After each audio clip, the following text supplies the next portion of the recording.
Bom, dando continuidade ao nosso curso de Física 1, né, e ao estudo de colisões unidimensionais, vamos para o primeiro caso de colisão unidimensional, que vai ser, né, o das colisões elásticas, ou seja, colisões em que a energia é conservada.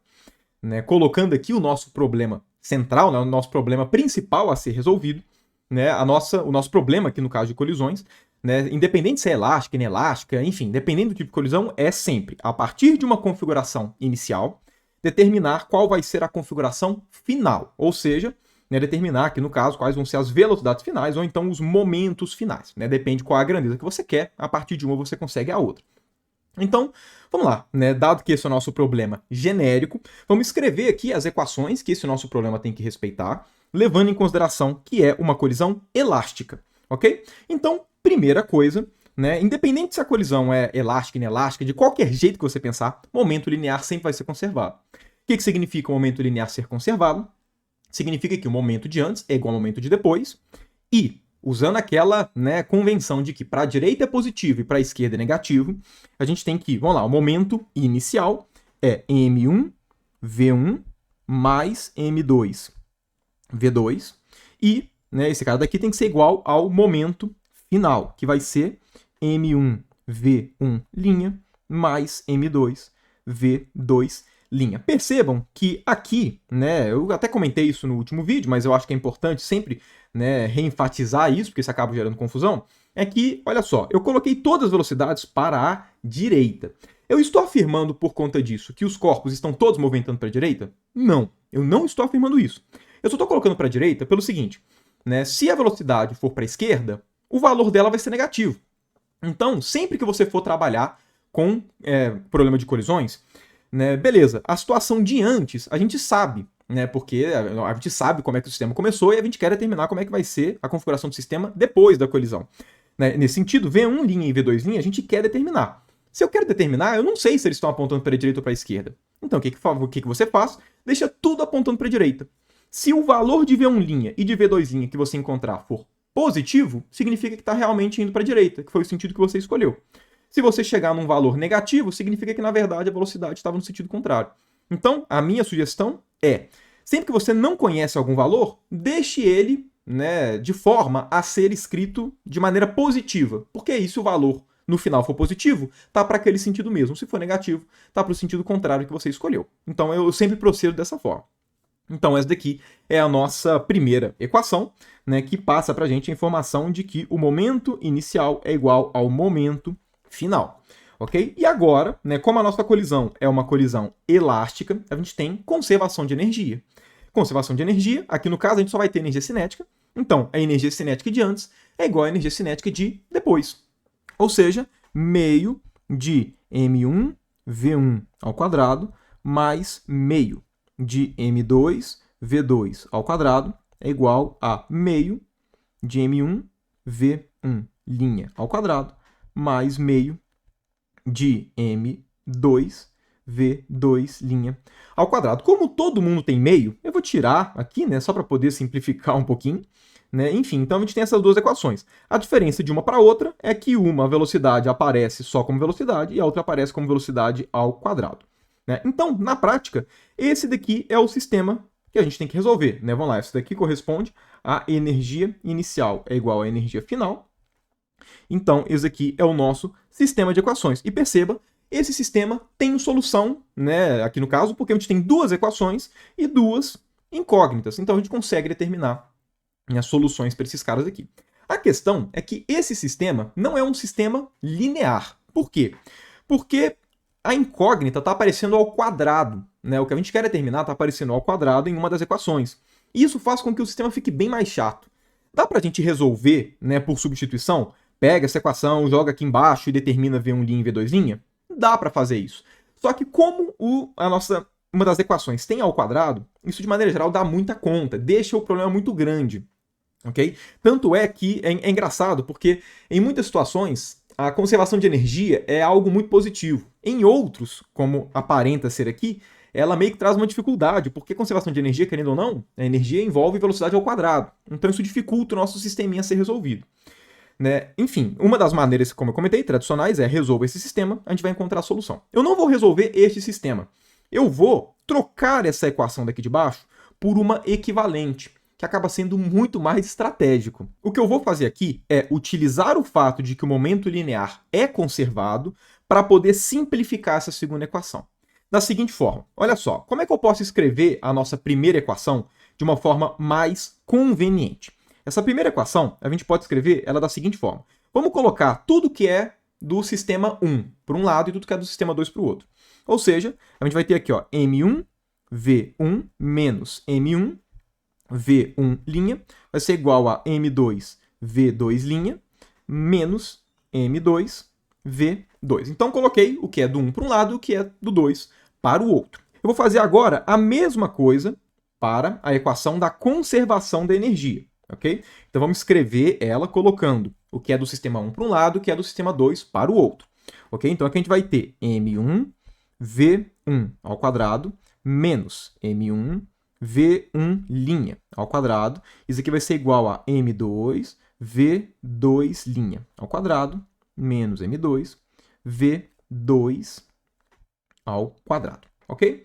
Vamos lá. O que eu vou fazer aqui, nas duas equações, eu vou colocar tanto M1 quanto M2, né, eu vou fatorar, né, aqui no caso, só para poder ficar com uma cara mais agradável. Fatorando a expressão da conservação da energia, percebam, aqui apareceu diferença de quadrados. Isso é um produto notável. Se vocês se lembrarem, esses caras aqui podem ser escritos como sendo o quê? Como sendo V1 mais V1', que multiplica V1 menos V1'. E aqui, mesma ideia, a gente pode escrever como sendo V2' menos V2, que multiplica V2' mais V2. Agora, olha só. Essa equação aqui que a gente tem de cima, que é da conservação do momento, aparece exatamente a diferença das velocidades. Então, o que a gente pode fazer? A gente pode pegar a expressão da conservação de energia e dividir pela expressão da conservação do momento. Porque quando eu faço essa divisão, eu acabo sumindo com o ao quadrado nas velocidades. Porque, olha só, esses ao quadrados aqui, eu separei eles a partir do produto notável, e um desses termos eu vou cancelar dividindo pela expressão da conservação do momento. Então eu vou ter uma equação que vai ser linear nas velocidades. Isso facilita muito a nossa vida. O problema da conservação de energia é o fato dela aparecer ao quadrado. É isso que dificulta. Ok? Então o que eu vou fazer? Eu vou pegar essa equação daqui e eu vou dividir ambos os lados, né, pela nossa equação da conservação do momento. Ou seja, eu vou dividir este cara daqui por M1, V1 menos V1', e dividir esse cara daqui por M2, V2' menos V2. Como, né, essa igualdade é válida, eu estou dividindo ambos os lados pelo mesmo fator. Então, eu não estou mudando a igualdade. Agora, quando eu faço essa divisão, olha só. M1 vai cortar com M1, M2 vai cortar com M2. V1 menos V1', V1 menos V1'. V2' menos V2, V2' menos V2. Por conta disso, a equação que a gente chega é que V1 mais V1' é igual a V2' mais V2. E percebam, essa equação é muito mais agradável, né, muito mais simples do que a equação da conservação de energia. Consequentemente, eu posso falar que o sistema que eu tenho que resolver não é este sistema daqui. Claro, se eu resolvo esse sistema, eu chego na solução. Porém, ao invés de resolver este sistema, eu posso resolver o sistema composto pelas equações conservação do momento linear, que é a que a gente tem mesmo, né? Enfim, já era uma equação mais simples, porque as velocidades não estão ao quadrado, e essa equação daqui. Né? Para poder manter a mesma estrutura, vamos escrever tudo que está, né, antes da colisão do lado esquerdo, tudo que está depois da colisão do lado direito. Então, vamos lá, aqui a gente chega então na nossa segunda equação, que é V1 menos V2, esse cara daqui tem que ser igual a V2' menos V1'. Então perceba, né, aqui a gente melhorou significativamente o nosso sistema. Né? Percebam que agora uma colisão elástica é muito simples de ser resolvida, o sistema é bem simples de ser resolvido. Né? Mas é importante a gente deixar claro aqui o porquê que eu posso trocar a expressão da conservação de energia por essa daqui. O que me garante que eu posso fazer essa troca sem perder nada no ponto de vista matemático? A ideia é o seguinte, perceba que para essa equação daqui, que a gente chegou a fazer sentido, eu precisei da conservação de energia e da conservação do momento. Né? Essa segunda equação daqui, ela foi construída a partir da conservação de energia e da conservação do momento. Significa que essa equação daqui, ela tem informação de que a energia é conservada. Certo? Se essa equação só tivesse a informação de que o momento é conservado, eu não poderia substituir a conservação da energia por essa expressão. Por quê? Porque eu teria duas equações com a mesma informação, que seria a conservação do momento. Então perceba, a nossa primeira equação, ela só tem informação da conservação do momento. E essa segunda tem informação da conservação do momento e da conservação da energia. Então aqui eu tenho um sistema de duas equações, sendo que essas duas equações, né, cada uma delas vai ter informação de um tipo de conservação diferente. A de baixo tem informação da conservação da energia e a de cima da conservação do momento. Por isso que eu posso substituir uma pela outra, ok? Exatamente, né, pelo fato de que essa aqui de baixo ela tem informação que essa equação aqui de cima não possui. Antes de resolver esse nosso sistema, vamos só entender, né, o que significa essa segunda equação. Porque, bom, a conservação do momento a gente sabe o que significa. Conservação da energia a gente também sabe o que significa. Agora, a gente chegou numa equação que é uma mistura das duas. Que tipo de informação física essa equação traz para a gente? Né, vamos lá, eu vou copiar aqui esse nosso modelo de problema a ser resolvido para a gente entender o que significa cada um dos lados dessa equação, para saber o que está sendo conservado, digamos assim, né, quando a gente pega esse cara daqui. Vamos lá. V1 menos V2. O que é V1 menos V2? Primeiramente, se eu estou analisando uma colisão, e essa é a situação de antes, eu imagino que deve ser claro para todo mundo que V1 tem que ser maior do que V2, o módulo, ok? Levando em conta que os dois estão apontando para a direita nesse caso.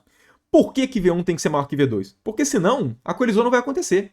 Se V2 for maior do que V1, como o V2 está na frente do V1, o V1 nunca vai alcançar, então não vai ter colisão. Para que tenha colisão, eu preciso que esse cara ande mais rápido do que o corpo de massa M2, exatamente para que haja essa colisão. Então, o que é V1 menos V2? V1 menos V2 é a velocidade de aproximação. Velocidade de aproximação.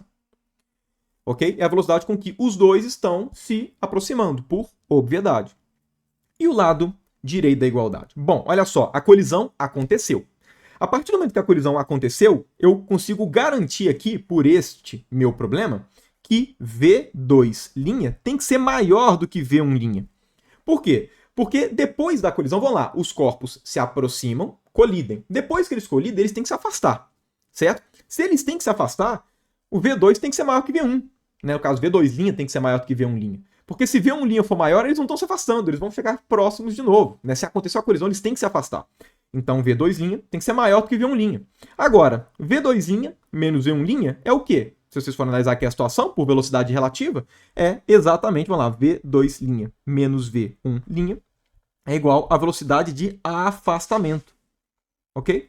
Velocidade de afastamento. Então, o que essa segunda equação fala pra gente é que a velocidade de aproximação ela é igual à velocidade de afastamento. Dependendo dos seus estudos anteriores, né, desse contexto de colisões, pode ser que você bata o olho nessa expressão e na hora você pense no coeficiente de restituição.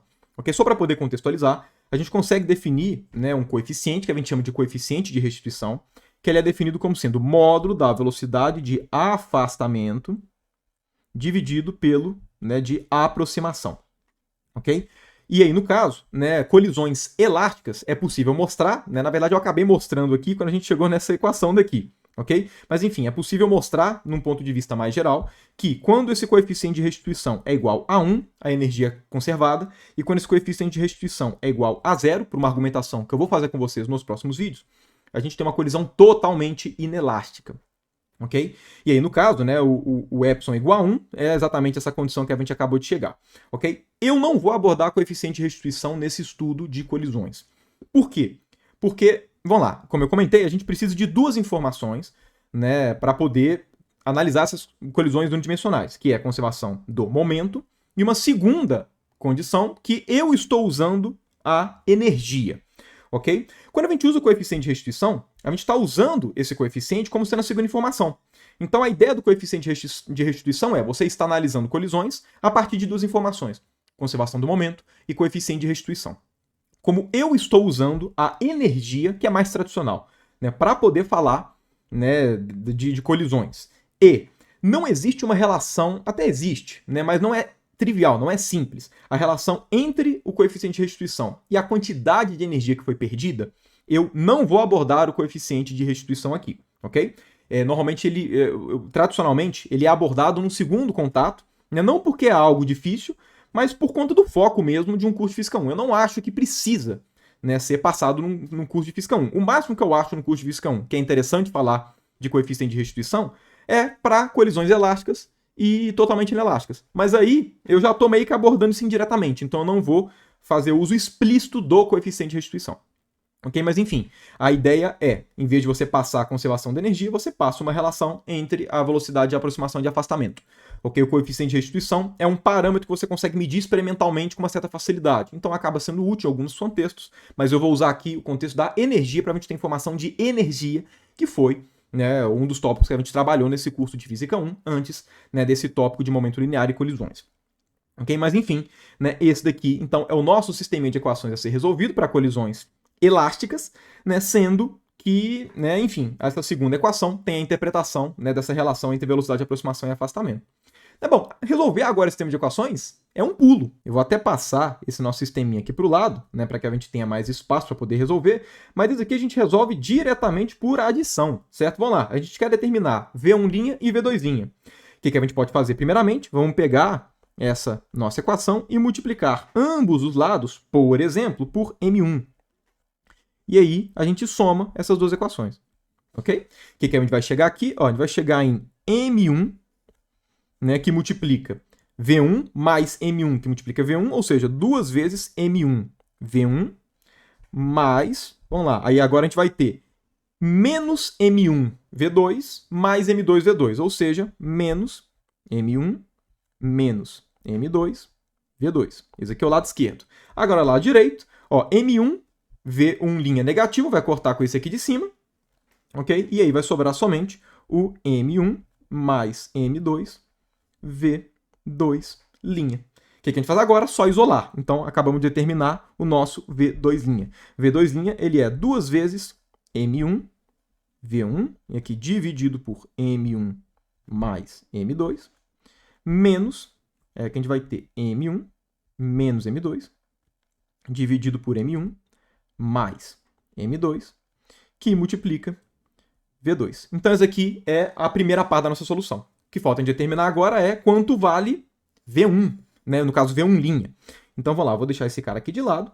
E aí, para a gente determinar V1', basta a gente fazer também por adição, né? O que a gente vai fazer agora? Ao invés de multiplicarmos os lados por M1, o que eu vou fazer vai ser, vamos multiplicar ambos os lados por menos M2. Então, vamos lá, aqui vai ter um M2, eu vou multiplicar por menos, então aqui vai trocar o sinal. Trocou o sinal e vamos trocar por M2. E soma as duas, ok? Vamos lá, vamos começar pelo lado direito que vai ser mais rápido, né? Vamos lá, M2, V2' negativo, vai cortar com M2, V2' negativo, vai sobrar somente M1 mais M2, que multiplica V1', né? Que é o termo relativo a esse junto com esse. Isso aqui vai ser igual a, vamos lá, o lado esquerdo agora. Aqui a gente vai ter M2, V2, M2, V2. Então, 2 vezes M2, V2. E aqui agora a gente vai ter o M1, V1, menos M2, V1. Então, aqui a gente vai ter um mais M1 menos M2, V1. Isolando o V1', a gente vai ter um resultado bem parecido com o V2', né? Trocando, no caso, 1 com 2 e um pequeno sinal de diferença. Então, aqui a gente vai ter 2 M2, V2, dividido por M1 mais M2, e aqui mais M1 menos M2, dividido por M1 mais M2, que multiplica V1. Então, tá aqui a nossa solução, né? Eu vou até colocar ela bonitinha, né? Uma aqui, deixa eu colocar em preto, e vamos colocar do V2', ok? Então, temos aqui a nossa solução para uma colisão unidimensional entre dois corpos com conservação da energia, ok? Você chegaria exatamente nessa solução se você partisse diretamente de conservação do momento e conservação da energia, sem usar aquela ideia da velocidade de aproximação e afastamento. Mas assim, assim, indiscutivelmente muito mais simples.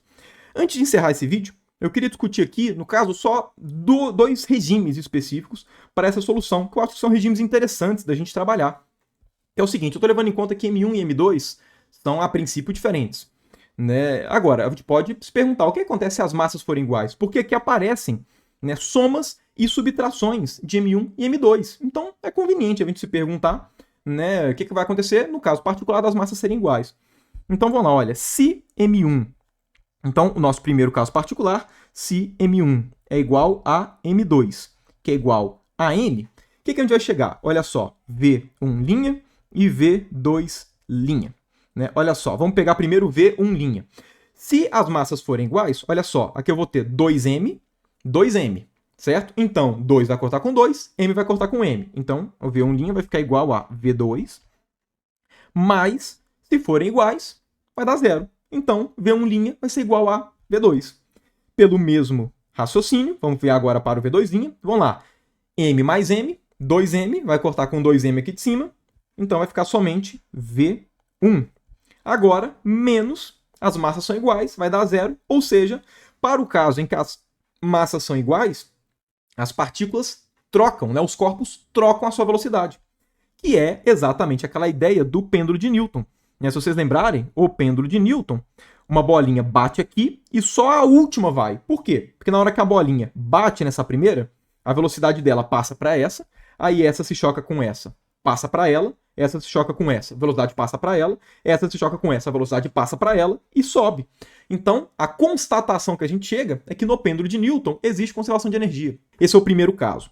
O segundo caso que eu queria tratar com vocês é, no caso aqui, colocando duas condições. A primeira condição vamos supor que o corpo de massa M2 estava parado. Então, ou seja, eu tenho um corpo de massa M1 e ele bateu no corpo de massa M2 que estava parado.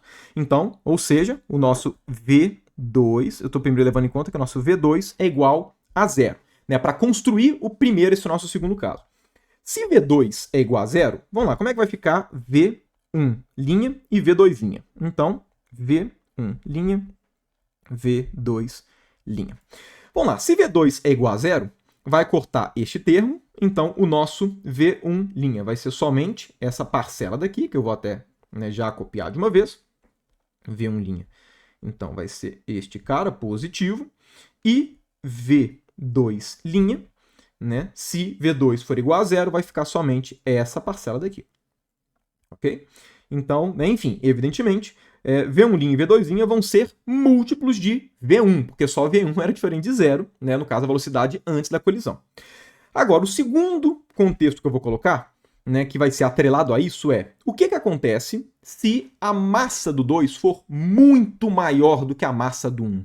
Então eu estou supondo que não só o corpo 2 começou parado, mas ele é muito mais pesado, muito mais massivo. Ou seja, além disso, eu estou supondo aqui que M2 é muito maior do que M1. Se M2 é muito maior do que M1, M1 mais M2 vai ser aproximadamente o quê? M2, porque M1 é minúsculo. Então esse cara daqui ele vai se comportar, o denominador, como sendo somente M2. Ok?